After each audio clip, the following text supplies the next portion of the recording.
Welcome to episode 288 of the official Gamestitch Podcast. I'm Ryan Walton, and as always, I'm joined by Dan Reamer. As always, he's joined by Dan Reamer. Sometimes I like to just put a little emphasis on something in the intro. It should never be me that you put that emphasis on, no. Ever. I will let you down. Yeah, because now the first time that you're not on from this point forward... it's not as always anymore, right? Right. Like most of the time. And now you probably jinxed me. So now, it's probably coming. Well. Because you put it's all your fault. I'm just saying. That's not the first time I've heard that this week. Okay, yeah. So, right on track. Oddly enough, it's actually nice to be able to say it to someone instead of being the target of it's all your fault. Yeah, I can assume that it's nicer to be on the giving and then the receiving end of that. Oh, no doubt. No doubt. It's a safe assumption. Yeah, like way to mess everything up right. person. As opposed to why are you the mess everything up person? Yeah. I think that's one of the most hardcore things you can say to someone, like, you messed everything up. Yeah, because it's almost like telling somebody, look, the thing that you are most proficient at is making poor decisions. Right. Right? Like, you didn't mess part of this thing up, you messed all of it up. Every step. Every step that could have been taken, you did wrong somehow. You destroyed whatever it was we were trying to do by messing up every single part of it. You're a failure. That's basically... So it is the equivalent of being like, hey, you're a failure. But, you know what? I got to give props to those people because I'm a go big or go home kind of guy myself. I'm an all or nothing type of person. So either do it right or fuck everything up. It's fine. Fuck that in between. Don't mess up one step. Don't half-ass that shit. If you're going to fuck shit up, you go all in and you fuck everything up. Well, I don't know that those people, and I say those people, I've been those people before. So it's fine for me to speak of. I don't know that it's ever the intention to mess everything up. No, probably not, but... Like, I don't know that you make a decision on how bad to mess it up, because I don't think I don't think the goal is to mess anything up. It's just a perfect storm of fuck-ups. It's a confluence of events, yes. But all of those... It would say that you would get to a point where you would have some sort of understanding that you are making mistakes, and then you're just all in on them, and you're like, well, I'm just going to keep going now. I'm not going back to fix the mistakes I made. I'm just going to keep going and hope it works out. And it never works out, and then you just fucked everything up. But he did make a conscious decision to not fix what was already wrong. I believe that is where the phrase, it is what it is. That's where it originated. You are correct. I believe that the birthplace of it is what it is was someone just fucked up a whole bunch and was like, you know what, I don't know. It is what it is. I can't fix it at this point, so it is what it is. Yes, I believe that's fair. I think I read that somewhere, actually. Mm-hmm. I feel like... I don't love it is what it is, but I find myself, like, as I get older in life, I may not say it, but in my mind, I'm like, well, it is what it is. Right. To me, it's not a valid excuse for whatever you are saying it is what it is about, but it's an understandable response to whatever you have done. Right, because it is what it is. Like, I don't know. It's not wrong. I don't know what you want. You know, it's not wrong, which is good. Uh-huh. The only really bad thing about it is what it is that it gives off a lack of empathy or sympathy to the situation. Because you're like, oh, well, this is what it is. It's like, no, you need to care more. Right. I do agree with that, because if you're like, hey, I lost my job today, and you're like, well, it is what it is. What's for dinner? Right. You know, you can see how if you're on the other end of that, you're like, well, that wasn't, you know. Try to put yourself in my shoes. You're like, I can't, because it is what it is. Yep, exactly. So it does come off. It's almost a very, oddly enough, depending on the situation you use it in, you could either be seen as very zen-like or a complete sociopath. Yeah, I agree with that too. The thing about it is what it is, it doesn't sound good to me. Like, it's not a catchy, like when I hear it, it doesn't sound fun to say. I almost wish there was a better, like, it is what it is. It's like, okay. Like, it's not like yippee-ki-yay, motherfucker. Yeah, that's much better. Yeah. Yeah. There's something about it that's almost like, it's lazy. It sounds lazy, even the way even speaking it. It is what it is. You're like, okay. No one's ever said that to you and you felt like that was valid. You're like, all right. Yeah, it's never the proper response to whatever you're speaking of. Your boss comes to you, he's like, hey, I need that report by 3, and you're like, well, it is what it is. Catch you after lunch. Yeah. Yeah. Like, you probably don't have a job when you get back. Probably not. You might. It depends on where you work, I guess. I don't know. I've seen some people who continually fuck up keep their jobs, so. Yeah, me too. And I've seen people, and the problem with that is that the people that then, like, get the work piled on them because they do it right, then they end up getting fired because they have too much and they can't do any of it. So unfair. Yeah, it is what it is. Yeah. And this show is what it is. That's what I was going for. I was waiting for it. Welcome, friends. Buckle up.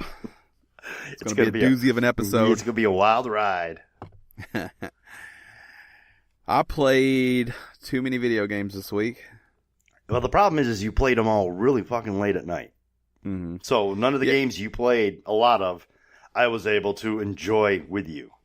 I'm still all in on Jurassic World Evolution. I am quickly approaching the 40-hour mark. I think I'm like 38 and some change. That's a lot. Maybe 39 and some change for the hours. I have completed all but one mission. And let me just say, I talk this game up a lot. I like this game a lot. The missions get like artificially hard in a way that I don't care for. As a park engineer, if I do a good job laying out the park, I shouldn't be penalized because it wants to make it harder. Yeah, no, I see that. So let me lay out an example here. What happens? It still needs to be made challenging, though. So, but it is, and especially if you do it wrong. So, a challenge might be, especially later in the game, without spoiling anything, it might be make these 6 dinosaurs. Mm-hmm. 3 of them like the leaves, 3 of them like the meat. Obviously, those can't be housed together. Right. Then, through playing, I know that one of those carnivores also can't be with one of those other carnivores. Okay. So in my mind, I can already lay out a park where I'm putting all the leaf eaters together, putting 2 of the meat eaters together, putting the other one by itself, but I know that it likes other dinosaurs around to be happy. So I fill that area up with other dinosaurs before making that one. Mm-hmm. So everything comes out and its comfort level is 100 on all of those. Well, dinosaurs that are happy or that are 100, they don't try to break out of their pens. Like, they're happy. There's no reason to get out. Right. But during these challenges, it'll be like, oh, make all these, now house them. And you house them, and then it's like, keep them from breaking out, and then they all break out. Or a sabotage happens and all your gates open. Got it. There's enough punishment if you do it wrong. But isn't the whole point of the Jurassic Park franchise is that you can't rein in the chaos? But if you're not doing it right, like, you might have to fail that mission 2 or 3 times to figure out those things that I said. Mm-hmm. So when I'm doing them right, I shouldn't be punished for taking the time to do it right. To me, it should only be extra hard if you don't do it right, if you cut corners, if you're trying to get the mission done faster. I don't know. Because shit's already going wrong. Like, stuff's dying, then there's not enough of them. When there's not enough of them, comfort level goes down, stuff's breaking out. Like, there is always stuff going on. A tornado will come through and bust all your fences down. Right. But that stuff happens regularly. But it all happens extra during these missions. And to me, it feels like there's not enough difference between the missions that they just keep making shit happen to try to keep it interesting. That's probably like on the last. That's probably true. I mean, on the last island, all of the missions are pretty much identical. They're make X many dinosaurs and don't let them die. And it'll be like 6 or 7 dinosaurs. They can't all be together. You got you're fucked up on where you can put them. And you got shit tranquilized everywhere. There's people running through your park. But it's extra hard for no reason because it's already difficult to house. Because you're getting these missions while you have a park that is like fully laid out and everything already. Mm-hmm. So if I need to make room for something, I have to tranquilize and sell everything in my park. Right. To empty it out. So there might be an hour of gameplay to get to the point where I can do this mission. And then it's like, oh, 2 tornadoes just hit at once. You're fucked. it's just unlike that. Never happens any other time in the game. Just on that last mission. Just when you're doing a mission. Yeah, you're probably right. They probably had to make it artificially. They had artificial it up a little bit to make it challenging in the end. At this point, you've learned the mechanics, you've learned the ins and outs. So now they need to throw in the super challenging chaos, for lack of a better word, and have you work your way around that, which comes off as, it's manufactured. It obviously has to be. So, like with a gate malfunction, every gate in the park opens. So your T-Rex runs over and immediately eats something that, one of the other dinosaurs that is a mission-based. You immediately fail the mission. Right. So once I knew the gates were going to open, when I failed that mission, because that exact same thing happened to me, next time I start over, I deleted all the gates out of those. No way to feed the animals, but I fed them before I started the mission. So all the gates malfunctioned. All the dinosaurs ran out of all my other pins, but they stayed in those two because I needed to complete the mission. Right. So I just found a way around it anyways, because the shit like that doesn't happen. Except for when you're in a mission. I don't like that part of it. I think the game is fantastic. I don't care for that part of it. I am going to be farming trophies, manufacturing trophies, I guess I should say, setting up scenarios that allow me to get the trophies on the island that doesn't matter, where you have unlimited budget. And I'm doing that to get away from that mission, because that mission's pissing me off. So I'm going to go get those trophies. I think once I get those trophies, I'll be in a good enough place to go back and try to get that last mission knocked out. And then after that, it's all 5 stars is all I got to do. Cool. Yeah. Besides that, a lot of Rocket League. 3rd birthday. I've received all of the rewards you can get for that. And getting pretty close to diamond rank. You've been playing a lot of rank this week. Yeah, on 3s and 2s, very close to diamond rank. Patman actually got his diamond rank reward, so that's awesome. What is it? You won't know till the season ends, but he qualified for it. Gotcha. And I have not yet. So you have to be diamond rank and then beat 10 people who are platinum rank in order to get it. Beat plenty of people who are diamond rank, but I am not diamond rank myself. So getting closer on that. I think that I turned my Switch on to play Mario Kart, and then did not play Mario Kart. Awesome. And then played some PUBG. I think that's it. Not a lot of variety, but a lot of playing. Like I probably played easily 25. Yeah, you've been playing. The thing is you're getting on late this week. You got on late this week. I say late. I should say for the multiplayer aspect. Playing with other people, you've gotten on late for that. You've been getting on, doing your own thing, probably around, this is my time, 10:30, 11 o'clock, which would be 9:30, 10 o'clock your time. Does that sound right? Yeah, I would agree with that. But then it's like, you're not getting into like competitive playing with the multiplayer stuff, playing with friends until probably 11:30, 12, or a little after my time. Yeah, I've been starting with single player. I'm trying to find a mixture of how do I still play Rocket League every night, but also play anything else. And so trying to get on and starting with that, and it's led to everyone else kind of doing their own thing before Rocket League, which is good because I guess people are playing other things. But if you get hung up, or I'm like, oh, I got to finish this dinosaur, and I got this going on, it could easily creep into 11:30, 12 o'clock before we're getting on. Doing it. And the issue with that is because of my work schedule and my time zone, I'm an hour ahead of you. So I don't have that time to hold off, to play the single stuff and wait for everyone else. So I haven't been able to play much this week with you guys. Yeah, I'm easily over 25 hours this week. That's how much I played. It's been all in. But you're right, it has been different. I've enjoyed the mixture of Jurassic World calms me, and then I go into Rocket League, and it seems to be like better spirits. Yeah. That's good. Because I've already had a chance to shed all the bullshit from the day. By having dinosaurs fight each other. Yeah, and then clear eyes, open mind. Okay. Friday Night Lights, yeah. Right into Rocket League. That fits. Yeah. That fits. Open hearts. Clear eyes. Yeah, Clear Eyes. Open Hearts Can't Lose. I don't even know how it goes anymore. That was a Me great either. show back when I watched it, though. Yeah, it was. So what did you get into this week? Because so this is the first time I've talked to you pretty much since last week's podcast. That's true. We chatted a little bit, but not much. Yeah, that's rare. Yeah. I have actually been doing a lot of stuff around the house, preparing for some stuff that I have coming up. So I have done that, and then I've gotten on, and I've played Destiny every night, but I played it for 2-3 hours. But I'm getting on around 8, getting off around 10 or 11, which is just about the time you're getting on. Mm-hmm. And then I'm obviously going to bed because I'm worn out because I'm working when I'm not at work, which I hate doing, but it has to be done.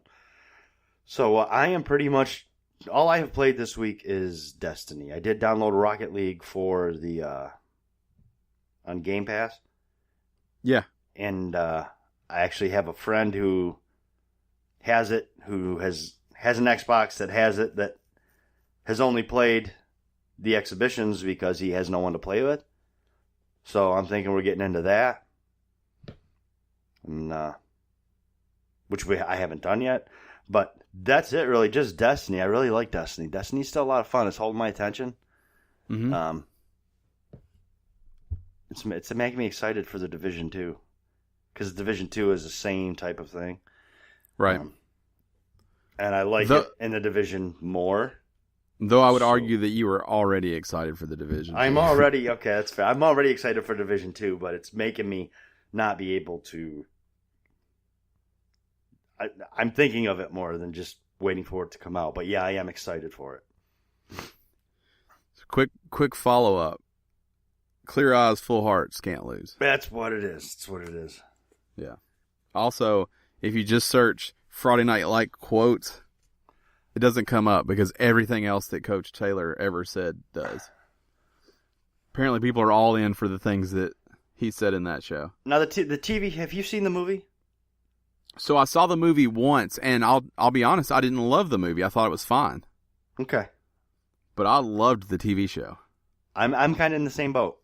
Mm-hmm. I don't know if it's because they can stretch the characters and all that, but well, because the thing is the TV show, even with everything that happened in it, it always seemed to be like end on a happy note. Mm-hmm. It always seemed to like be end up being happy, but that in the movie, the end of the movie is pretty depressing.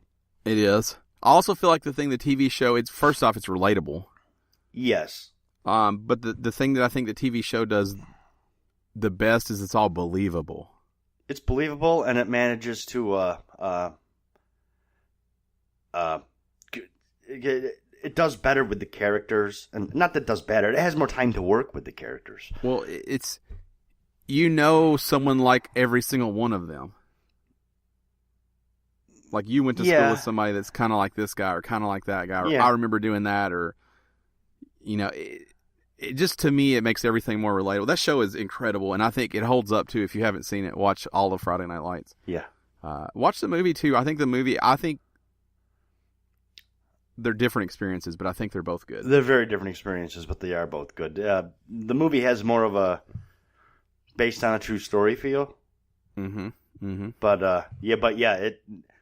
the end of that movie just like leaves no hope. You just like, which I guess that's how it's supposed to feel because they're graduating high school and they were superstars. So that's what your life feels like at that point. There's no hope, right? But then it goes on to tell about what they did with their lives, and you're like, wow, I'm super depressed.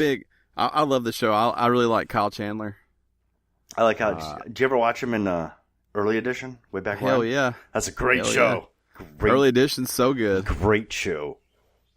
Yeah, sometimes I hear people just talk shit a little bit about Early Edition. I'm like, you're wrong. Yeah, no, Early Edition was good. Fuck those that show people. Was really good. Those people are wrong.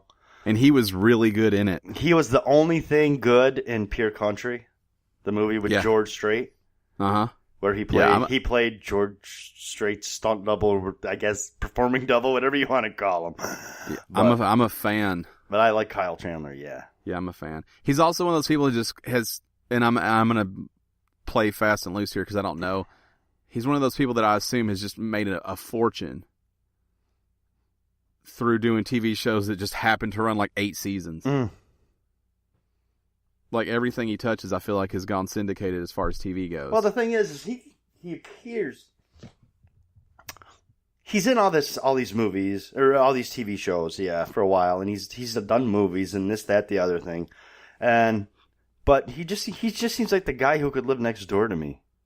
Yeah, he's a regular. He feels like a regular dude, but he's so good. Like when in Friday Night Lights, he's so good. Like he is a Texas high school football coach. Yeah, he is. You're like, yeah, I get it. That whole cast, Connie Britton. I like her. I've always liked her. I like her a lot. I want to be friends with her. Yeah, big fan. She spends a lot of time in Nashville. Uh-huh. Like even I think after, yeah, I think so. Huh.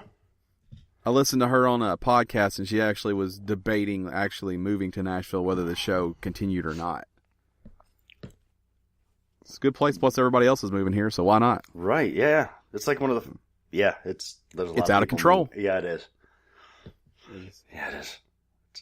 Everyone is determined to screw up Nashville. Yes. It was nice when it was just its own little music city. Well, the struggle is, how do we keep it Nashville and also bring in 100 people a day? And I don't know that there's an answer. I don't think you can. I mean, by bringing in more people, you're automatically changing the demographic and the face of what that city is. Right. I agree. It doesn't affect me, though, because I don't live in Nashville. So. Right. Now, the what's going to affect me is the spillover as Nashville overflows. It can't hold anymore. Those people will start to creep out. They got a ways to go before they reach you. Yeah, but eventually it could become my problem. I'm not looking forward to that. I'll tell you what. Kudos to what is it, Pleasant Grove there? That's halfway between. Pleasant View. Pleasant View. That's it. Mm-hmm. I haven't been there in like 3 years. Give me a break. Pleasant Grove sounds like what I would name my town in like City Skylines.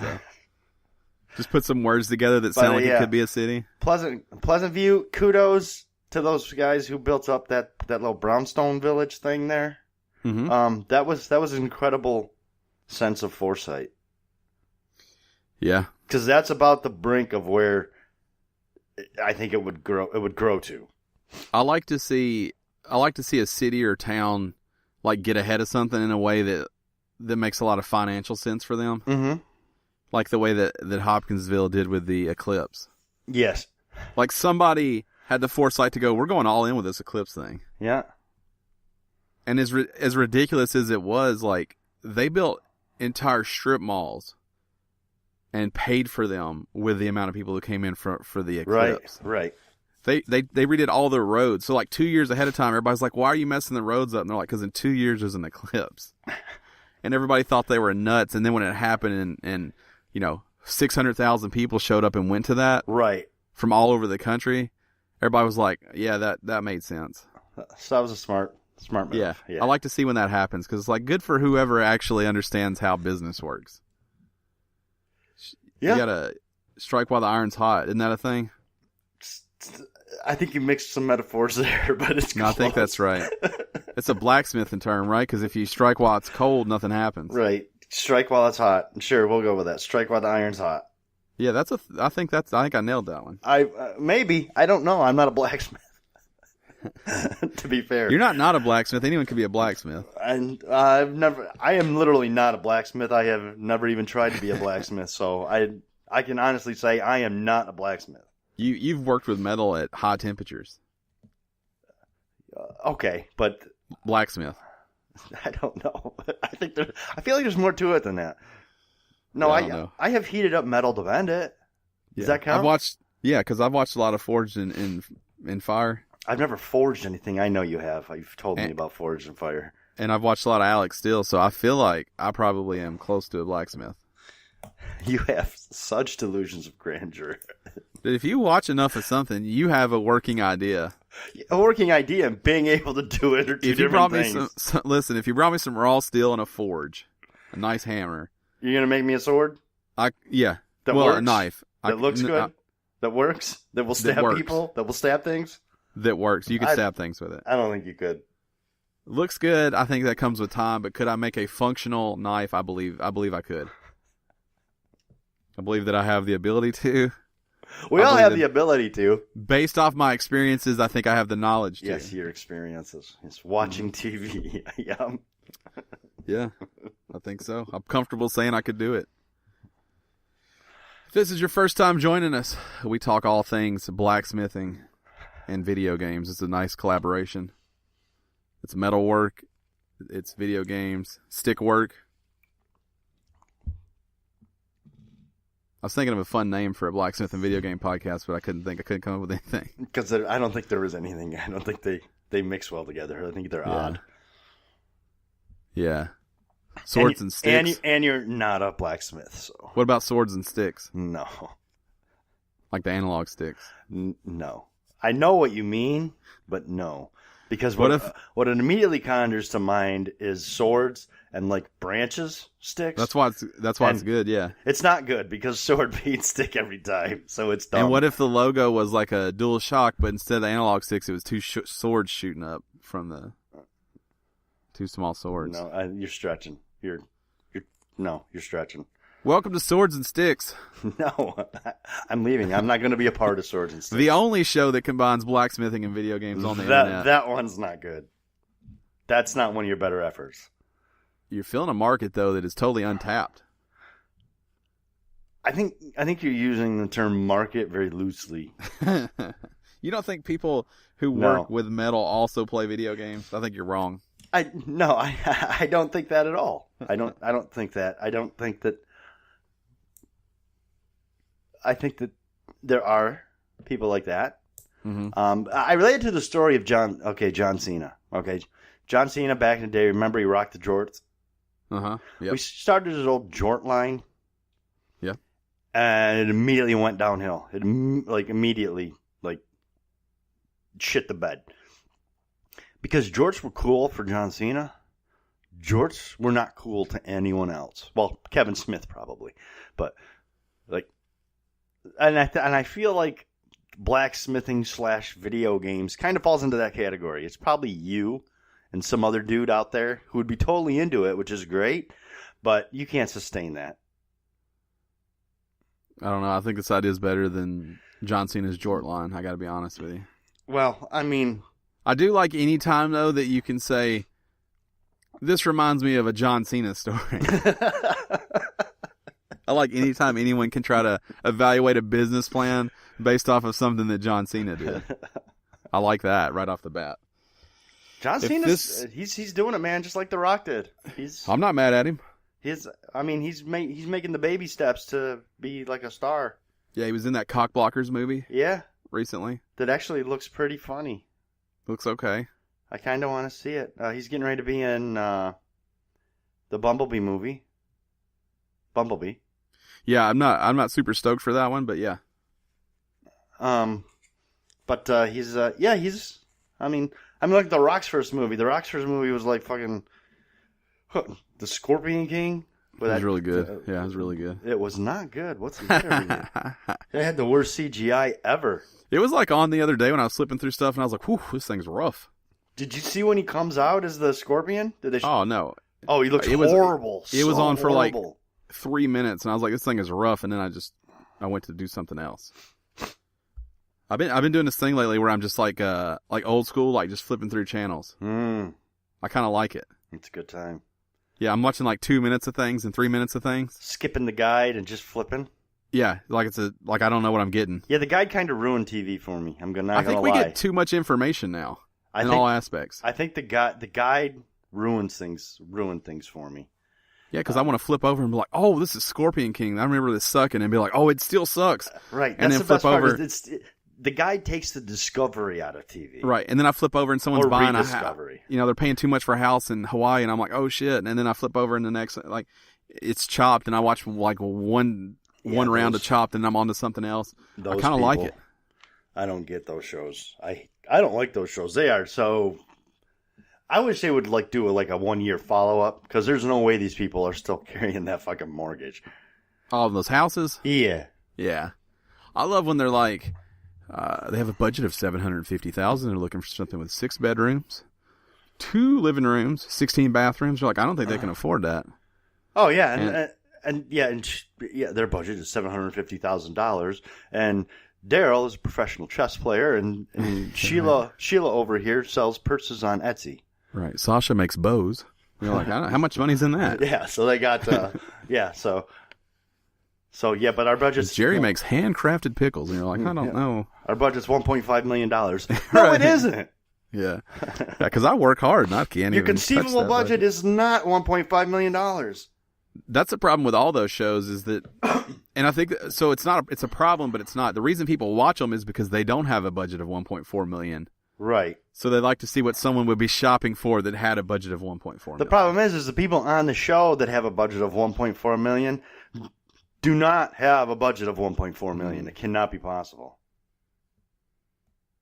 Like, we're teachers and we're looking for a second home in the Bahamas. I'm like, what are you teaching? You're drug dealers as well, then, because that's the only way you can make that happen. You can't make that kind of money teaching. I don't know. I take everybody at face value, and I assume that they can make those payments comfortably. Yeah. I'm sure it's not more than 20% of their annual income, just like it should be. They're fine. Okay. They're fine. If this is your first time joining us, we talk home ownership and video games. And blacksmithing. It's homes and sticks. I know there's no market for that, by the way. I'm comfortable with that statement. Houses, blacksmithing, and video games. Home buying, blacksmithing. Yeah. The housing market, the metal market, and the video game market. They ought to have a blacksmith on that show and see what I want to know what his budget is. Yeah, it's like, my budget's $45K a year. They're like, whoa. What do? I make swords. Yeah. We're showing Seth a 1-bedroom apartment in downtown. Right. It is downtown monthly renter. Tulsa. Right. Tulsa. I like Tulsa. Tulsa makes me think of Live PD, another show that I love. You do love Live PD. You've talked about it before. Oh, my gosh. I watched a lot of Live PD just yesterday. I'm sure you did. They have the new Live PD Cam. PD Cam is what it's called, where they just show body cam, helicopter cameras, and dash cams. There's no cameraman. I'm kind of into this, too. That's right up your alley. Go ahead, finish your spiel this time. I'm trying to. I know. We keep getting sidetracked, railroaded, whatever you want to call it. I like both those things. I like getting railroaded. That sounds fun. Like, what'd you do today? Oh, I got railroaded earlier. You're like, oh, cool. Not to be confused with pulling a train. Whoa. By that, he means model train. I love model trains. HO scale, you know what I'm talking about. This is the official Gamestitch Podcast. We talk about video games and sometimes other stuff. You can join us each and every week at 6 a.m. Central Standard Time on podcast services around the world or whenever it's convenient for you to listen, because we're not the boss. I mean, we're the boss of this, but not of you. Want to be clear there. We run this. Yeah, not you. You do you. Yeah, you do you. If you love the show so much you can't stand it, or if you're a blacksmith wanting to prove a point, you can donate over at patreon.com/GameStitch. We got lots of perks over there, lots of rewards. And if you don't want to donate because you're too busy blacksmithing or buying houses or playing video games, you can just tell other people about this or rate it, especially on iTunes, 5 stars, or rate it anywhere you can. Thumbs up, smash a like button, subscribe, whatever your thing that you listen to has. Do that. Woo! You got through it. Took us a long time to get here. Don't call it a comeback. I think we're going to finally get into some video game stuff.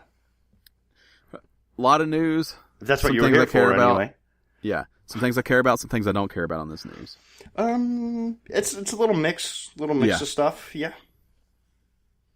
Little mix.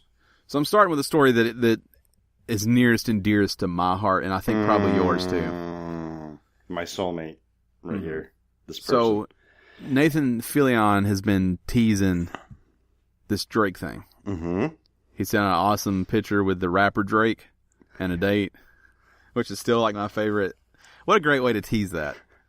Then he sent out the treasure map with the same date on it.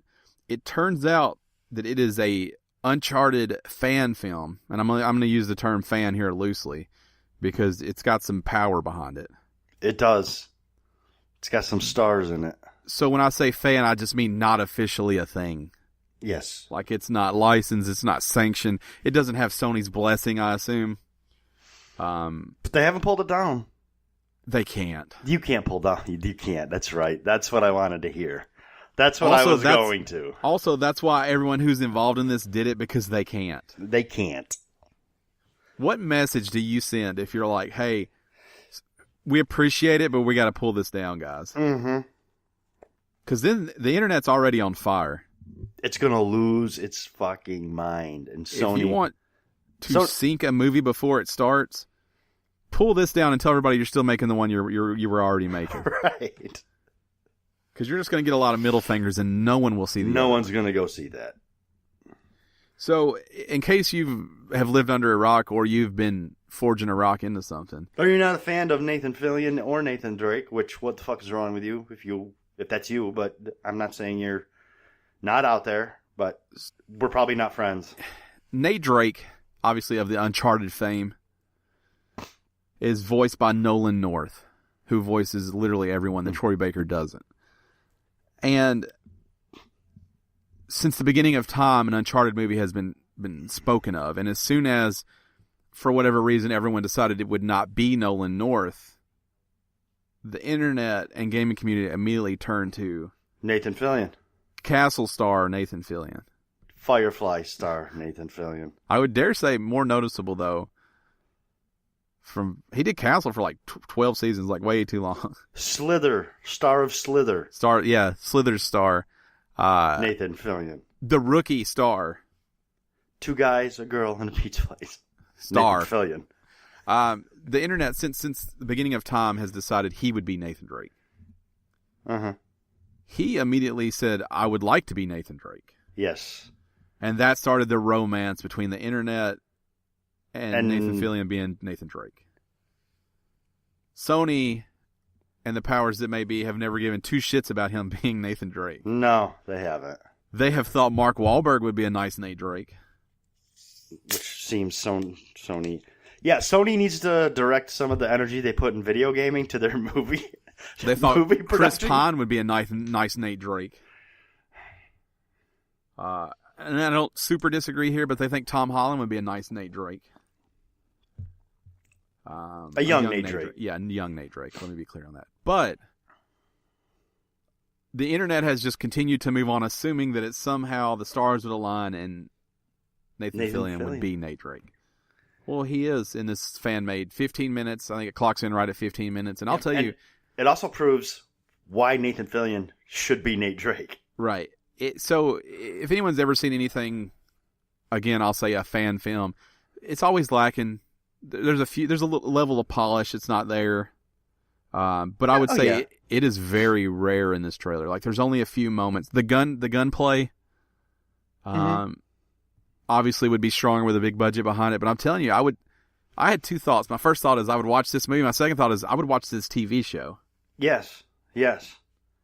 Like, come on, America's most watched network. Get on this, CBS. And I'm going to speak for just a second to those who... This is actually for those who have seen it, and for those who haven't seen it but have played the game. There is some cam work in here that is straight out of the games. At one point, he gets tossed out a window, or he jumps out a window, and for the next 2.5 minutes, it is straight Uncharted camera work. Like, so when he jumps out and then stands up, and it does the circle thing, it zooms in a little bit from the back, and he says a one-liner, which is it does like the because in the cuts there's the cut scenes and gameplay is almost seamless. Right. You don't always know. Well, it does that with that camera, that seamless thing with the camera where it zooms off of you and comes around you and zooms back in from the back. Yeah, and when it happens, he says like, "Well, that was rough" or whatever. It was just straight from, like, you couldn't tell the difference between the game and that right then. No, which was, the whole point of all this is to show that they are really big fans. Yes. And we should give a shout out to the director, Alan Ungar. Yeah, Alan Ungar. Alan Unger. It really hasn't done a whole lot. He's probably, with the exception of this fan film, he's probably best known for writing and directing Gridlocked in 2015. Back in 2015, yeah. But what I don't know how this all came to be. It also, obviously, it lists Nathan Fillion as one of the producers. Yes. I'm sure there's a lot of Nate money here. Uh-huh. Somebody paid for it, and it's not cheap. It's got some big stars in it, too. It's got Stephen Lang in it, who, you're talking Tombstone, Avatar, he's been in all kinds of stuff. And he's Sully. Marcia Monroe, was she in Book Club, I think, and Heart of Dixie, I think she was in that, too. She plays Elena. Her casting was a little off for me, but I don't know that she pulled off Elena. But she wasn't horrible, but... So when I saw her, I was like, that's probably Elena. I actually checked the credits to see what they listed her as. Yes, because I wasn't positive. Right. So that's where I was too. I'm like, I'm not sure, but I think that was Elena. Right. All I can say is I can't wait to see Chloe. Me either. Kristen Bell should have played Elena. Yeah, I would be okay with that. She's probably a tough get for a 15-minute fan film. I don't know. Stephen Lang's doing a lot. Yeah, maybe. I loved everything about this. He's a smart ass in the right way. Like, he's kind of charming while he's getting the hell beat out of him. He's just Nate Drake. He's straight up Nate Drake. Yeah. When he's getting up and he's just got the hell beat out of him, he's getting up slow and dusting himself off. Yeah, he just leaps out of a window and he lands very hard. Well, the face he makes before he leaps out the window, he's like, "Oh, are you kidding me? This is it? This is all I got?" Yeah. Yeah. Why can't it ever just be easy? It jumps out the window. You should go watch it if you haven't. It's fun. It's amazing. I give it 5 stars. And it's only, like I said, it's only 15 minutes of your time. And Nathan Fillion, I want to be my boyfriend. Now, if you're Sony, this is uncomfortable. You don't like that.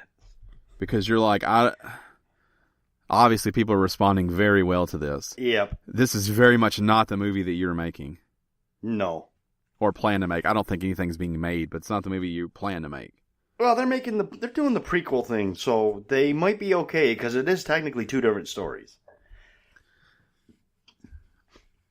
Obviously, you eventually want to probably lean in. If you're going to make a franchise out of it, you want to lean into that. So eventually they probably will need a grown-up Drake.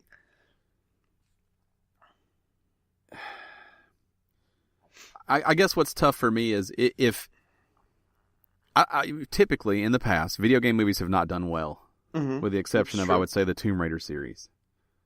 I don't know how well that movie did. Those Angelina Jolie movies back in the day. I thought fantastic. You meant the new one. Sorry, I forgot about those other ones. So the new one was really good, but those old ones did really good. I haven't seen the new one. I want to. The new one stays a lot more true to the new games. But, and I should say that's a good movie too. Like, I know I said that they don't all suck, but most of the times they suck. So you're appealing to the fans first because you need some money. Mm-hmm. There's no better way to appeal to the fans than to let Nathan Fillion be Nate Drake. Right. Like, you almost get instant buy-in with people if you do it, because it's like the change your name thing. Like, people have wanted the same thing just as long. Oh, yeah. Just do it. Who the fuck cares, Sony? You make a lot of shitty movies. Who cares? Make this. Make another shitty movie. It's fine. Yeah, I don't think this movie would be shitty. This probably be my favorite. Me either, but what I'm saying Drake, is... It's almost like it's a part... Well, except for Mal Reynolds. It's a part he was born to play. Yeah. And if you're not going to use Nolan North, which also... I don't think Nolan North would be the worst Nate Drake in live either.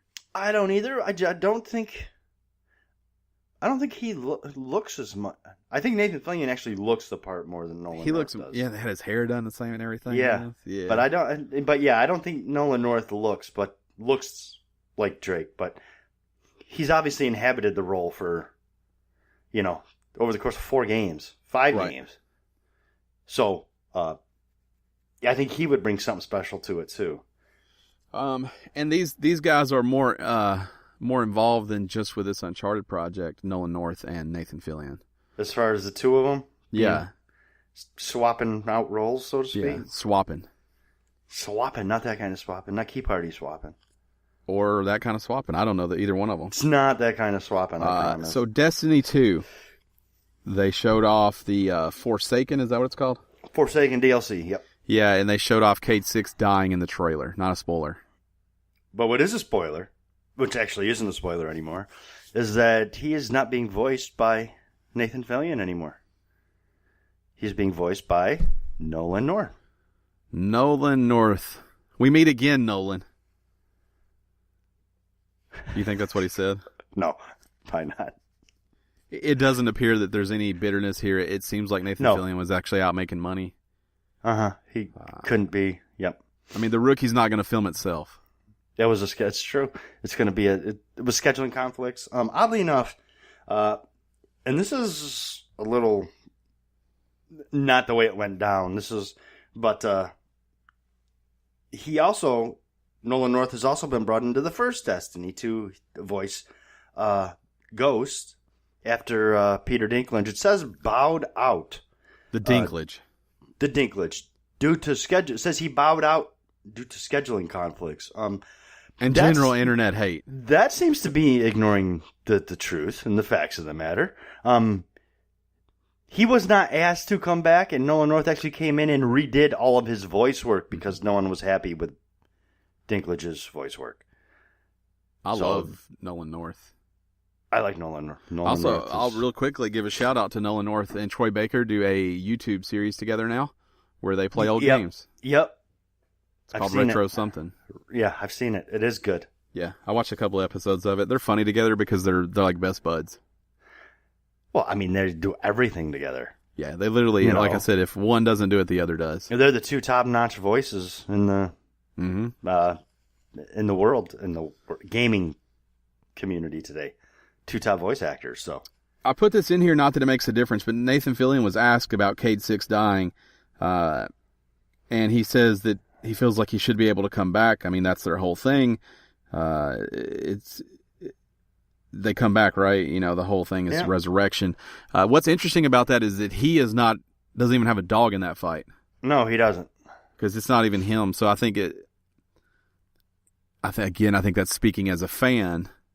Mm-hmm. Him speaking as a fan. So a lot of people are saying, is Cade 6 really dead? They say 100% yes. We won't know until the Forsaken DLC comes out. But it seems like, again, the fans are saying, don't do it. If your ghost is killed, then you cannot be resurrected. It's your ghost that does the resurrecting. That's why I always keep my ghost locked up in a box. Okay. Away from trouble. Last thing I want is my ghost being destroyed. Next week, No Man's Sky update adds multiplayer. Is it this week or next week? It's next week. It's just this next week. What's this week, if you're listening to this? It's this week if you're listening to this now. It's next week when we're recording, which doesn't matter to anyone else. No, just us. So, right. And a trailer showed it off.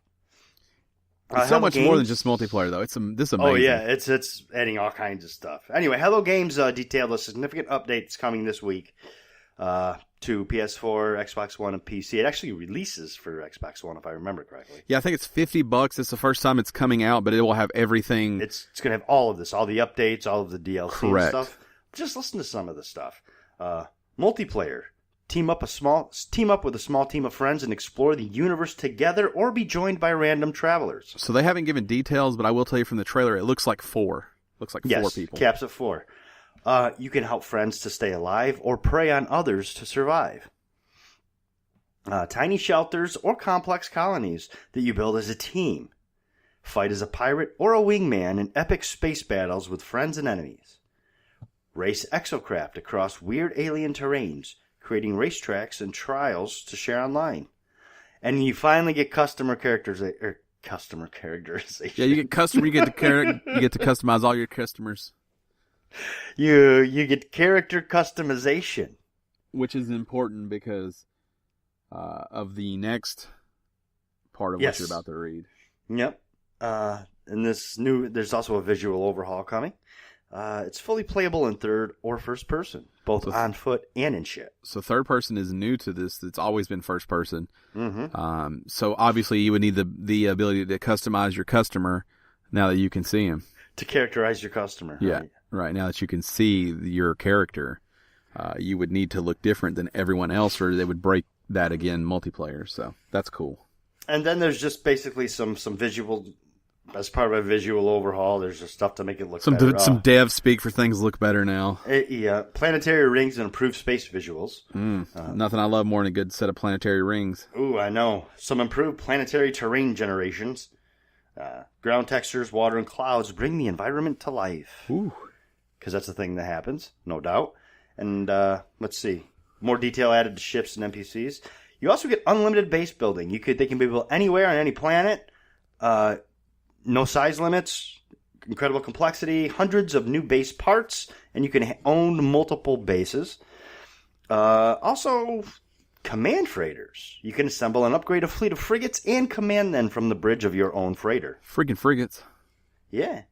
You can send your fleet out into the universe or deploy them to help you as you explore a specific system. Freighter base building allows you to truly customize your capital ship. You can invite friends aboard and take on multiplayer missions. So, man. A lot changing there, and they weren't finished. Sean Murray then took to the internet to tell everyone that there will be weekly content following. Here's what I don't like. So that update you just spoke of is called Next. So everyone keeps saying there will be weekly updates following the next update, and I don't like that. Right. That's confusing to me. It's confusing verbiage. A little bit, yeah. I'm like, the next update? You mean the next one that happens, or the next? Or the next update. Which happen to be the one and the same right now, but exactly. I don't like it. But yeah, so there's going to be weekly content. They haven't spoken to what that is exactly. It sounds like new missions coming in and out. With exclusive rewards and gear. And the moral of these two stories is that No Man's Sky is finally No Man's Sky.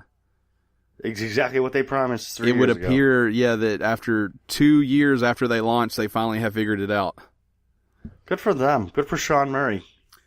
So I'm seeing a lot of mixed reaction. Not everyone seems to be excited again about No Man's Sky, but I'm seeing a lot of people that said, should they just have abandoned that game? Because how much can you possibly recoup from what you've spent over the last 2 years? Well, I think this was their baby, so no. I mean, that's, if you're, something happens to your child, you don't just, toss it away and try again. I mean, any longtime listeners of this show knows that we just refuse to give up on it. Yeah. So I'm definitely on the same page as you when it comes to this. I think they did the right thing because it wasn't about anyone's reaction. It was about them making the thing they always meant to make. Exactly. But I do understand the take your money and run and just go make a new Joe Danger. Well, they didn't. Good for them. They had a vision. That's what great people do is they have a vision and they try and keep working at it until they've reached that vision. I mean, what if Elon Musk hadn't done that? Where would he be right now? How many rocket launches have failed? Should he just give up now?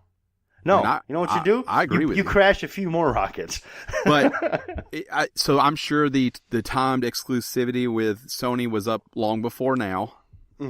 I think they were smart to say we have to fix this game before we put it out anywhere else, and then we'll get the pop from it. Yep. Because they will get some income with it coming out on Xbox now and being $50. And I don't know if it can happen, but if it can, fuck it, put it on Switch. I mean, put that bitch everywhere you can put it, Hello Games. Do your thing. But I'm just very excited. I'm so excited that I think I might play No Man's Sky today. Really? Because I need to figure out how to play No Man's Sky. Again, so you can get back into it. Yeah. Well, while he's looking at that, he's looking to see about playing No Man's Sky, let's just go over the fact that World of Warcraft makes a welcome change to how subscriptions work. This should have happened forever ago, but yeah. It has. With the 7th expansion, Battle for Azeroth, it's only a few weeks away. But they're not only giving out the pre-patch to get that set up, but they're lowering the barrier of entry for players interested that just want to jump in. Blizzard has basically announced that WoW and all of its current expansions are now included in the game's monthly subscription fee. Before, you had to at least purchase the base game, then subscribe, and but you'll now get access to all of that content through the Legion expansion just by paying the $15 a month. Yeah, so what's happening here is you would have to buy WoW, then pay the $15 and buy every single expansion separately. Mm-hmm. They have just rolled everything except for the new expansion into the $15 subscription fee. So basically $15 a month gets you access to WoW and all of its content. So if right now Dan and I decided, you know what, I think it's finally time for us to play a little WoW, which is not the worst idea. Probably not. I actually kind of think it would be fun. But it's better than the blacksmithing idea. Yeah. I could blacksmith in that game. Just saying. I think that's how that works. But, so today we decide, let's play WoW for $15 a month. We're totally caught up. Yep. We can enjoy all of the content that has been there.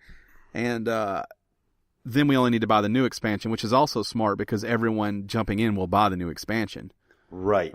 This is a welcome change, and I think a necessary one because I think you've seen those numbers decline as anything does over time. Yes, they have slowly. But I'm not going to lie. There's part of me that when I pulled the story, I was like, kind of like to play that. I've always wanted to try it. The problem is I feel like I feel like I would get too into it. Yeah. And it would eat up all of my time. Yeah. And I would be that person with Cheetos in their hair. And I'm listening for the downside. I don't want that. Code Red, yep, check. Cheetos in the hair, check. Yep. I'm telling you right now, I confidently can say I could put a crew of 3 people together if you're in. Who's the, Howard will be down. I know who the other one is. Yeah, I know who he the used other to one play. is. So, I think we could get a crew rolling. We probably could. I don't think it's in my best interest. What if we tried 1 month for $15? We'd have to play it on PC. Yeah. You can run that bitch on any PC, though. I understand. But I'm not much of a PC gamer. I can't figure out the WASD, all of that. PS4 controller. You're missing a lot of keys there, but you can make do. Yeah, I guess. I don't know. So, Battle of Azeroth launches next month, August 14th. If you think this story sounds like it's time for you to get into WoW, go for it. I might check it out. I'm not against it. I made a character one time on a friend's house, over at a friend's house who plays, and I could see myself enjoying that thing. I have never done anything with it, so I can't tell you. We didn't talk about it, but there was a fan remake of PT that was coming out on PC. One fan. Now it's not. Yeah, one fan was working on it. I think he goes by the name Kismar? I think I'm seeing it. Kimsar is how I'm seeing it pronounced. Kimsar? Is that how it's pronounced? It's QIMSAR. I'm seeing Kimsar on a lot of places, a lot of podcasts that I listen to. Anyways, he was making. He says he spent roughly 180 hours working on this remake of PT, and Konami was nice enough to say stop doing that. Yep, they gave my cease and desist. But here's the crazy thing. They seem to have done it in the most polite way possible. Yeah, because they were super impressed with it, so they offered him a job. They offered him an internship, and he also said that they explained legally why they couldn't let him do it, like they weren't dicks about it. The person that reached out was like, hey, we love what you're doing. A lot of the guys here thinks it's awesome, but you can't continue to do it because of X, Y, Z, but we would love to offer you an internship because you're passionate about the same things we are. Yep. In all things considered, this is a very unlike Konami move. It is. And maybe they learned from the Kojima debacle. If you're Kimsar, this has to be the best possible outcome. Probably. He even said that he felt a little overwhelmed with the project itself. Right. Because it was just him. Right. So, normally, right here, I would say, fuck you, Konami. I'm not going to do that. No, they don't deserve a fuck you for this. I think hats off to both parties for being diplomatic about the whole thing. And professionals. It's nice to see professionals be professional. I think a lot of time, an explanation in all aspects of life goes a long way. Oh, yeah. If you could just reach out and say, look, we love what you're doing, but I want you to understand where we're coming from legally and why we have to do this. Because I think in most of the time you go, I get that. I just love this thing that you made. 9 times out of 10, you'll be like, I understand that. That makes total sense to me. I will stop. Mm-hmm. Quick story, Mario Kart 8 Deluxe is getting DLC based on The Legend of Zelda Breath of the Wild. And it's free. And what is it, a motorcycle, I think? Yeah, it's available right now, too. It is the Master Cycle Zero and the Champion's Tunic from Breath of the Wild. Also included in the update are tires, a paraglider based off of Zelda. So scoop that up if you're a big Mario Karter. Mario? Yep, Mario Karter. Mario Karter. This next story I thought was neat, but also doesn't require any kind of attention from us. Nintendo partnered with Hamster to release some classic arcade games on the Switch eShop. Mm-hmm. And they just released a game called Sky Skipper. Which has never been released in North America before. That's the neat thing about Sky Skipper is it was a very low-run arcade in Japan that never ever released over here. Until now. So this is your first look at Sky Skipper. Sky Skipper. It looks like shit. But I probably actually, when I said it's that way, I probably gave it a lot more credit than what needed. Yeah. It definitely looks like shit. You play the role of a character named Mr. U. That's Y-O-U. And you must pilot a biplane around the stage to rescue members of the king's family. The plane depletes fuel as it flies. The players must monitor their fuel gauge to avoid bomb-throwing gorillas, as one does, while maneuvering around the stage. Like all these other arcade archive titles, Sky Skipper can be downloaded for $8. For some reason, it seems like about an entire preschool class came up with this idea. What should the bad guy be? Gorillas. What should they throw do? Bombs. Throw bombs. How cool would it be if they're like monkeys throwing bombs? Okay. Even the name. Like, what do you want to name the cat? Mr. U. Yeah. How's he get around? Plane. Okay. A plane. Okay. An airplane. Yeah. All right. What should we call it? Sky skipping. I love skipping. What time's recess? Not a bad idea on how to make games. Let's get some kids together. Yeah. They have the best unfiltered ideas. I know, and you don't have to pay them. Child labor laws. I don't know anything about them. Let us know, podcast@gamestitch.com. I just ignore them. San Diego Comic-Con is in full swing. I picked just a few stories that are video game related. This next one, again, we don't need to spend a lot of time with it, but they did show off Black Ops 4 Collector's Edition. And it's kind of creepy. I'm sorry. Yeah, it comes with a zombie mystery box from the game. Yeah, it looks crazy. It looks spooky. It's got skulls on it. They're blue. They light up blue, it looks like. Inside the box, you'll find a copy of Black Ops 4 in a steelbook, as well as Zombie Heroes fig pins. Whatever that means. Fig pins. Yeah, I don't know. For the zombie characters, Scarlet Rhodes, Bruno Delacroix, and Diego Nasali. None of those were right. Doesn't that almost looks pretty similar to the God of War 3 collector's box. So that's the first thing I thought about, is that God of War box they made. It looks like that, only it's gray. It's got skeletons all over it. And it does appear to light up. I think it lights up. Yeah. Oh, yeah. So creepy skeleton lights, and it makes zombie sounds, which is what I want every box in my house to do, is make noise. Right. This thing's cool looking. If you're, I don't know. If you can't hardly walk down the hallway because you're so excited about, I don't know why they keep you from walking down the hallway, but You got such a stiffy. Yeah, if you're so engorged that you can't walk around because of Call of Duty, you'll probably want to spend the money on this. I think it's expensive too. There's no price on here. There's no price. Oh, $200. Sorry. That's $200. Yeah. It also includes 3 Black Ops 4 lithographs inspired by 3 zombie experiences in Black Ops 4.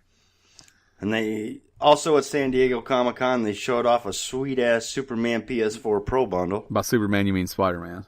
But Superman's better. This whole story's been... This whole story's ruined now. It's been hijacked by DC. Because everybody's like, I like Superman.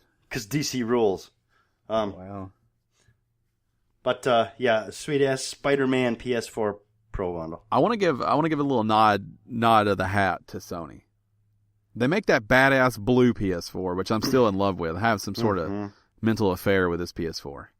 Then they show off this fucking Spider-Man PS4. I mean, they're on point right now with their bundles and their special editions. They're doing really well. For those that can't see, it is fucking bright red. And it's got the spider symbol on it. But it's huge. But it's huge. The spider symbol is huge. It like takes up the whole thing. And it's got a sweet ass red DualShock. But here's the kicker of the whole thing. It's a PS4 Pro because they finally got the right idea. I'm telling you, if the blue one was a Pro, it would be in my house right now. Yeah. It's a Pro. It's going to retail for $400. It will include a copy of Spider-Man.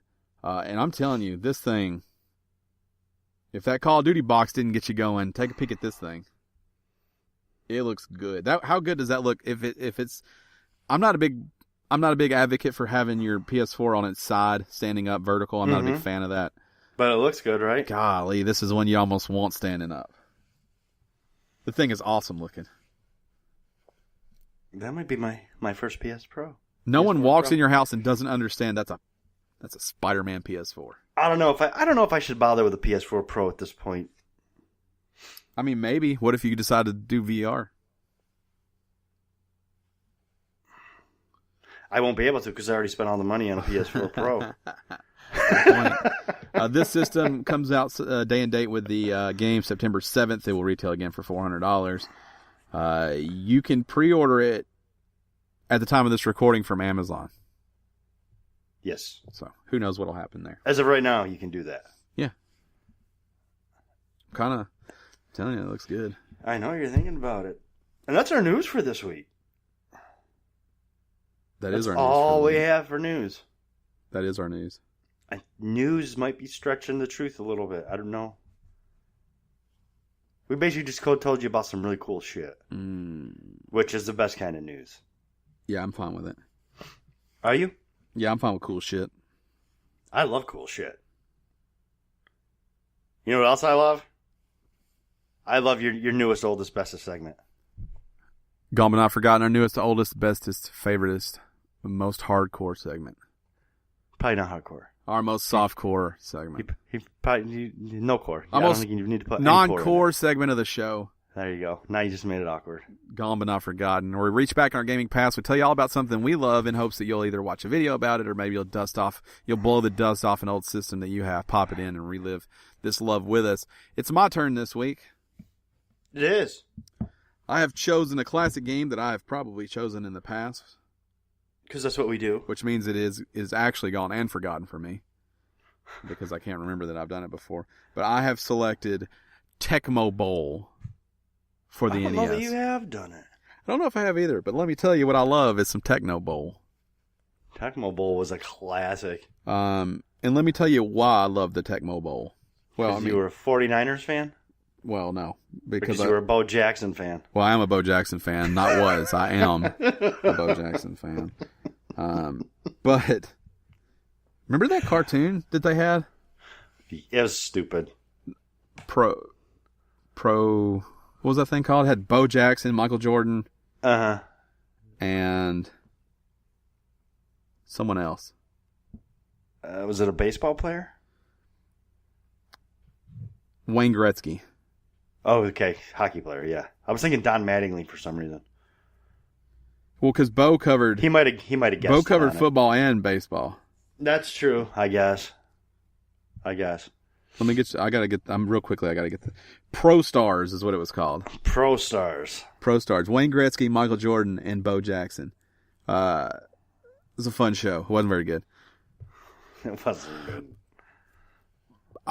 There's something so simple and fun about Tecmo Bowl. So I have, and I think I've spoken about it before here.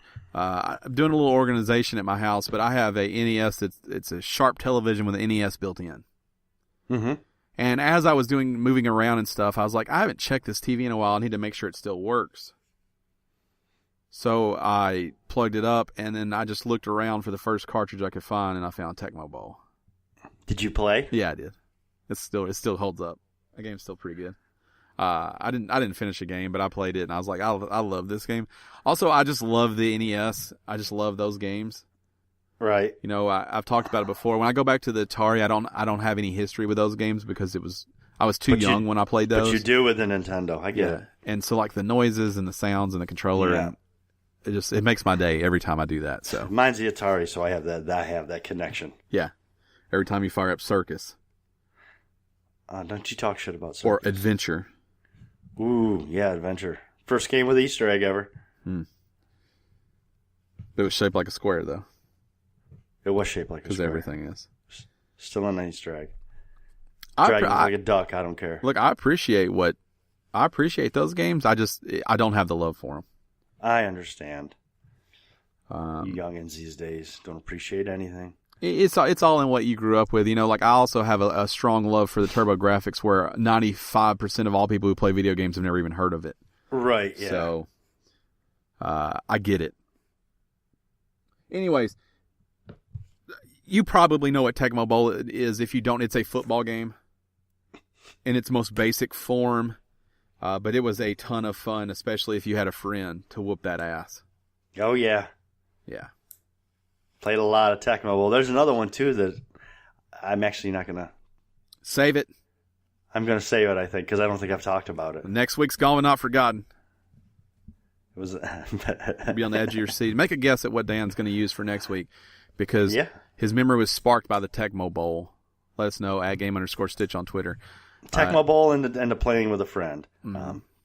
Sparks batting a friend shit around while playing Tecmo Bowl. That I don't think I've done it yet. And it doesn't matter. We could just do it again. I kind of can't believe it. We're over that. We're done. I mean, you just did win back 2 weeks in a row. I'm doing win back. Yeah.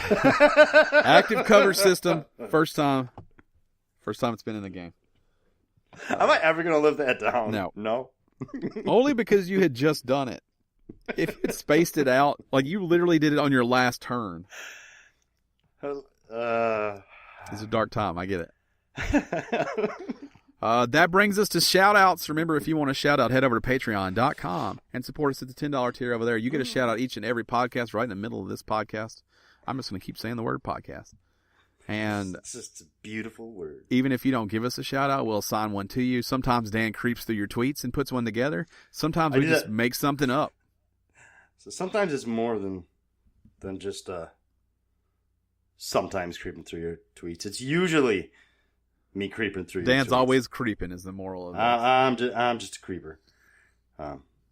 But what we have here is Garrett's response to a Screen Rant article this week that asks, how can the Bloodborne movie adapt the plot-like game?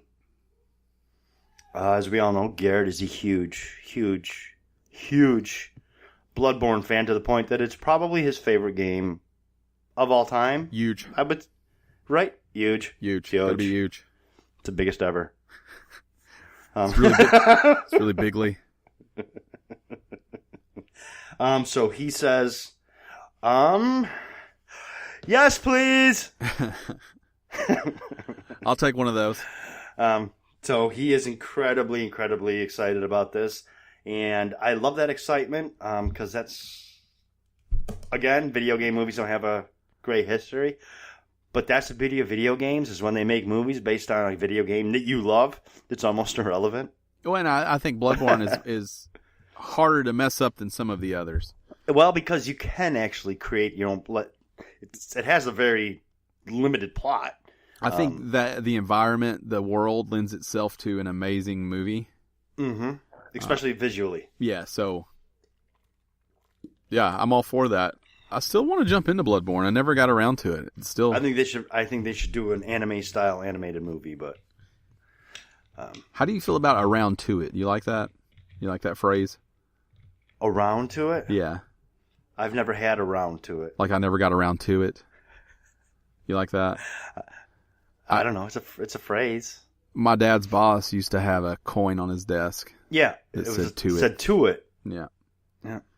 So that when someone say and hadn't got around to it, he would like flip them that coin to be a here you go. Now dick. you do. Yeah. Yeah. I'm gonna need that back also because I just have the one. Uh-huh. Get to work. What made you think of that? Because I said around to it. Oh, because you said around to it. Is that a Southern thing? Do people not get around to it anywhere else? No, they do, but we don't say it very often. And they're not fixing to do anything other than here, though. I say fixing, but only because I've lived down there. Right, because we're fixing to do things around here. That doesn't mean a fucking thing. No, it doesn't, but I say it. I'm fixing to. I reckon is another one, too. They don't understand reckoning up here. Yeah, if you're not from the South, I will embrace the term I'm fixing to do something. It's good. Mm-hmm. Yeah, I do it. It's used a lot around here, and when you say it to someone not around, they're like, what are you talking about? Yes, they do. It is. So if you're still totally confused, it is I'm about to. Yes, I'm fixing to. Yeah.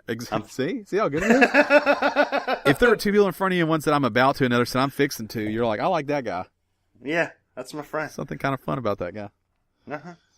No, I totally get it. Yep, I still say it. My wife calls me out, gives me shit, because she never embraced a lot of the soliloquisms from down south, where I just sucked them all up. I reckon I'm fixing to. Not fixing to. Yeah. Welcome to the South, the dirty South. Ooh, that's Atlanta, isn't it? Wasn't that a song? Wasn't that by Dirty South? Ludacris? Ludacris. I don't know. I just Atlanta makes me think of Ludacris. I have no idea. My rap. I don't know. Miami makes me think of Ludacris, but Miami makes me think of Will Smith. Furious movies. No, Fast and Furious movies. Because he's going back. He's going to Miami. Oh, because he's going to be in Bad Boys 3? No, just because he has that song called anymore. Miami. Oh, no, I relate it to movies, not music. Yeah, I could see that, but I don't relate Ludacris to acting, even though he's in one of my favorite series of all times. He's good, too. He's awesome in those movies. Yeah, he's a good actor. He's like, you know who's... I understand why he's there. You know who's not good in those movies? Tyrese. That'd be the one, yes. Yeah. I understand what he's there for. He's like the designated comic relief. Yeah. I'm funny. But it's way too forced. I'm funny. And I can't figure out, like, the further on the series goes, the more scared of everything he gets. As an avid follower of the TMZ, Tyrese is a little crazy in real life, too. Just a touch. He's also beefing with Vin Diesel. Yes. Was it Vin or... No, yes, Vin, not The Rock, with Vin, yeah. Yeah, well, Vin and The Rock were beefing, but they're all good now. Yeah. Tyrese is beefing with the Vin. Well, he wanted his own spin-off, I guess, because there's a spin-off with Jason Statham's character. Yes. Or the spin-off with The Rock, maybe, yeah. Both of them. They both of them, or is it just one movie? I think it's both of them. I don't know. Those are two dudes I could watch forever. I think that's why they had them, like, kind of buddy up in the last one. A lot of people shitting on The Rock. They both went to jail? Yeah, a lot of people shitting on The Rock for Skyscraper. I say stop doing that. I love what The Rock's doing. Yeah. Over-the-top action movies, yeah. It's one movie, okay? Everybody loves Brad Pitt. Well, Brad Pitt wasn't fucking Meet Joe Black.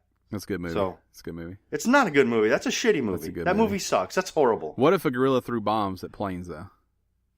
That'd be sweet. That would be called Rampage, right? Yeah, doesn't that happen in that movie? That movie looks like shit, too. So Garrett's shout-out was the Bloodborne movie, plus he loves The Rock, he loves Vin Diesel, he loves Tyrese, Jason Statham, all of the Fast and the Furious series. Doesn't love Tyrese.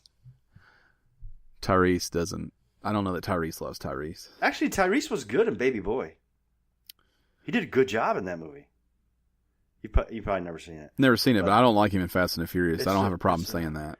He wasn't bad in the second one. Well, I was about to say, let me rewind. He was good in that one with a young Paul Walker. But the movie itself was probably the worst in the series. I like that one less than I like Tokyo Drift. Tokyo Drift's a better movie. I don't think Tokyo Drift is a bad movie at all. I realize how it's kind of out of place. It's very out of place, but it's a good movie. I don't think it's a bad movie. And I think they did a good job after the fact. Of retconning it? Yeah, and placing the importance. A lot of really important things happen in Tokyo Drift. Yep. Even though that movie is very removed from the franchise. Also, it has my boy Zachary Ty Bryan in there. Home Improvement fame. For like a minute. Yeah, he's a douchebag. It's got a little Lucas Black, too. Not a lot. Got a grown-ass Lucas Black in there. Of CSI or NCIS New Orleans fame. Yes, which I like him on. Of Sling Blade fame. Sling Blade. He was also in Legion. Mm-hmm. Paul Bettany. We should do another shout out before we talk about. We're about to get back to Kevin Bacon. We're not far from that. Thomas's shout out. He tweets that he finally finished all the DLC of Breath of the Wild in order. And he beat the game for the first time. That's awesome. He said it's open-ended and definitely seems like a multiplayer expansion campaign could be added. Don't know how they could, but I'd pay full price for it. Blue ball ending for sure. Ooh. So the ending kind of leaves a little bit to be desired. I don't want that. I loved Breath of the Wild. I did not play the DLC, but I loved the game. I want to go back and finish the DLC and scoop up a few shrines that I have left. But yeah, I love that game. It's a good shout out. So does Thomas. Good shout out, Thomas. Also, I knew that's why I picked that one, because I knew that you would love it. I did that for you, Ryan. We said that we loved Garrett. Garrett said that they loved us back through text message, so I appreciate that. The Wade family. I've been super busy at work, so I have not been great at responding to anyone. Work has been so busy lately, so I'm reading them, not ignoring anybody. But I know there's a few people who listen regularly who have reached out to me, and that's what's going on. Just a lot of work. I've been reading and checking some stuff best I can too. Dan's been creeping. I've been creeping. Just steady creeping. I've been watching. Yep. Just checking shit out, watching. I'm trying to reply to some stuff, but I also have been working and then working at home after work. So I've got I've tried to reply a little bit. I've got a Zelda shirt on. You see that? You do. I have no shirt on. It's a Breath of the Wild shirt. I almost wore a God of War shirt that says Norse Horse on it in real big letters. Horse. Yeah, which is pretty good. Where'd you get that? Loot Crate? Loot Crate. Not a sponsor of the show. Should be. You talk about them every week. But I've canceled my Loot Crate. I know, for good this time. Pulled too. The fucking finally. Plug on that thing. Boop. It's too expensive, but I do like the shirts. I like the one that says Norse Horse in giant letters on it, because everyone who plays God of War is like, how about that? This is not a bad Zelda shirt. What I will say about their shirts is this shirt's been washed like twice and it's already fading. Yeah, it's a little hard to tell exactly what it is, too. The art style is a little confusing. Maybe it's because I'm only seeing the top part of it. Oh, no, it's confusing, and I'm right here. Okay. I was trying to give it the benefit of the doubt. I'm also trying to decide if this is yeah, it's a Zelda shirt. So if you look down here at the bottom, that's him on a horse. Yeah. That's Link on a horse. That's the only thing that gives you any idea that it's Zelda. The rest of it is just a confluence of events there on that shirt. Yeah. I agree. It's hard to make out even here. This has been episode 288. Thanks for those shout-outs. Remember, if you want to shout out, patreon.com/Gamestitch. Support us at the $10 tier over there. Episode 288 in the books. That's how I almost said it in the intro. 288. It's good, huh? It's not bad. If you want to follow us... It's a little flashy, but... Like we are. Just a little bit flashy. We're some flashy motherfuckers. If you want to follow us on the social medias, I am at Podcast Ryan. Dan is at Shirtless Dan, and together we are at Game_Stitch, and together we are not great at social media. YouTube.com/Gamestitch. Catch old episodes of the podcast up there. There's not a video component to it, but it is the audio plus all of our streams. Remember, I streamed Troll and I. You're going to want to see that. I streamed Jurassic World Evolution. You're going to want to see that. I haven't streamed in 2 months. Ages. I need to. You know what I'm actually thinking about streaming all of Captain Spirit. You know what I thought about playing? What? This is a deep cut. Oh, no. Diablo. No. Yes, but no. I'm really thinking about playing Diablo again. Brutal Legend. Oh, shit, yeah. I missed that game, yeah. That game was good. So I think it just went backwards compatible. On the Xbox? Yes. You picked that bitch up. Yeah, thinking about it. The game was awesome. Voiced by Jack Black. Yeah. I don't know how well it holds up, but that game was awesome. The stage battles sucked, but that game was awesome. Everything else about it was great. The stage battles sucked. Yeah. So check us out over there. I'm not going to stream Brutal Legend. Well, if I play it, I will, but I'm probably not going to. I probably won't actually play it, but I want to play it. Diablo is probably closer to happening. Also, maybe I'll play Warcraft. Who knows? That's going to do it. It's going to do it for us. It's going to do it for the world. It's going to do it for life as we know it. Good night. Good night. Can't find my mouse. I can't stop the show.